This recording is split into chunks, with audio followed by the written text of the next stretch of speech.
ایک لرزہ خیز اور چونکا دینے والے واقعے میں ایک شخص نے مبینہ طور پر ایک عورت کو قتل کر دیا، اس کی لاش کے ٹکڑے کر دیے اور جرم کو چھپانے کے لیے کشمیر کے ضلع بڑگام کے مختلف مقامات پر جسم کے اعضاء کو پھینک دیا۔ ملزم ایک 45 سالہ کارپینٹر ہے جس نے مبینہ طور پر متاثرہ کا سر کاٹ دیا، اس کے جسم کو ٹکڑے ٹکڑے کر دیا اور بڑگام کے مختلف مقامات پر پھینک دیا۔ رپورٹس میں بتایا گیا ہے کہ خاتون کے بھائی تنویر احمد خان نے پولیس پوسٹ سوئیبگ میں ایک درخواست جمع کرائی تھی جس میں کہا گیا تھا کہ اس کی بہن عمر 30 سالہ 7 مارچ کو کوچنگ کلاسز کے لیے نکلی لیکن گھر واپس ابھی تک نہیں لوٹی۔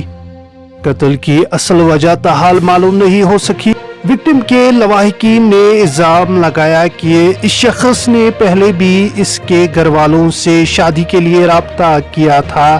لیکن وکٹم نے اس کی تجویز کو ٹھکرا دیا تھا۔